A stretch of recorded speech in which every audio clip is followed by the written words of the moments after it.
তোকে বিশ্বাস করেই আমি দক্ষিণ এশিয়ার মধ্যে সফলতম হতে পারতাম, তাহলে এত ছোট স্বপ্ন দেখতাম না, আমি পুরো পৃথিবীর মধ্যে সফলতম হওয়ার স্বপ্ন দেখতাম। কিন্তু স্বপ্ন এবং বাস্তবতার মধ্যে অনেক পার্থক্য রয়েছে। আজকে তাদের তিন বক্তা যে তথ্যগুলো দিয়ে গেলেন, তাদের তথ্য অনুযায়ী 1971 থেকে আজকে 2022 সালে এসে বাংলাদেশ প্রত্যেকটি ক্ষেত্রে উন্নত হয়েছে। হ্যাঁ, আমরা বিশ্বাস করি উন্নত হয়েছে, কিন্তু দক্ষিণ এশিয়ার অন্যান্য দেশ কিংবা পৃথিবীর অন্যান্য দেশ কি বসে রয়েছে?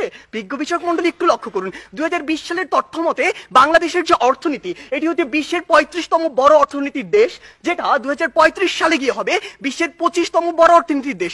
বাংলাদেশের উন্নতি হচ্ছে, হবে। আপনি যদি ভারতের দিকে তাকান, ভারত বর্তমানে বিশ্বের 7ম বড় অর্থনীতির দেশ, 2035 সালে গিয়ে ভারত হবে বিশ্বের 3য় বড় অর্থনীতির দেশ।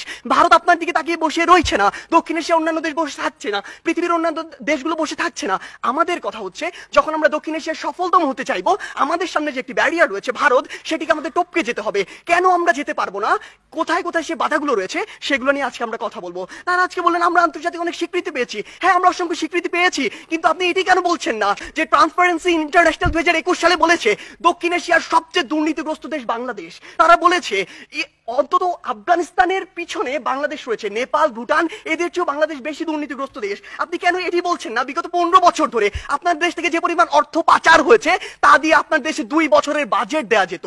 আমাদের সমস্যাগুলো এই জায়গায়। আপনি শিক্ষা নিয়ে কথা বলছেন, বাংলাদেশের শিক্ষা খাত যদি লক্ষ্য করুন, পৃথিবীর কোনো মধ্যম আয়ের দেশ, স্বল্পোন্নত দেশ কিংবা উন্নত দেশে জিডিপির মাত্র 2% শিক্ষা খাতে বরাদ্দ দেওয়া হয় না, বাংলাদেশে মাত্র 2% দেওয়া হয়। শুনে অবাক হবেন, এই 2%-এর অধিকাংশই চলে যায় আমাদের ওই শিক্ষক, কর্মকর্তা, কর্মচারীদের বেতন দিতে। আপনি যদি লক্ষ্য করুন যে আজকে কেন ভারত আপনার চেয়ে এগিয়ে থাকবে, আজকে এই পজিশন দাঁড়িয়ে পৃথিবীর যত মাল্টিন্যাশনাল কোম্পানি রয়েছে তাদের যদি একটি তালিকা করেন, সেরা 10টির অন্তত 9টিই পাবেন যেখানে ভারতের যারা রয়েছে তারা সিইও, কিন্তু বাংলাদেশের একটিও পাননি, আগামী 10 বছরেও পাবেন না। এই ক্ষেত্রে গুরুত্বপূর্ণ কিছু কথা রয়েছে যেগুলো আপনারা উপেক্ষা করে যাচ্ছেন।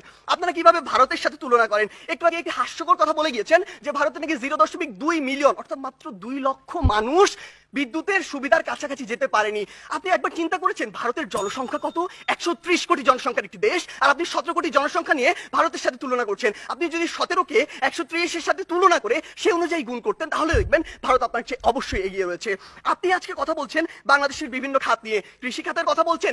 বাংলাদেশের কৃষি খাতের জন্যই আমাদের কারো ভুগতে হবে।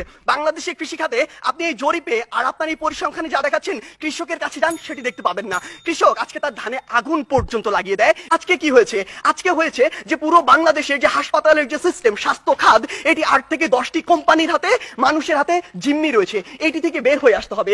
আজকে আমাদের ঢাকা শহর কেন্দ্রিক সবকিছু সেন্ট্রালাইজড হয়ে গিয়েছে, এখান থেকে ডিসেন্ট্রালাইজ করতে হবে। ঢাকা শহর পৃথিবীর বসবাসের অনুপযোগী শহরদের মধ্যে অন্যতম। এই অন্যতম হওয়ার যে কারণটি, এই অন্যতম কারণটি হচ্ছে এটি।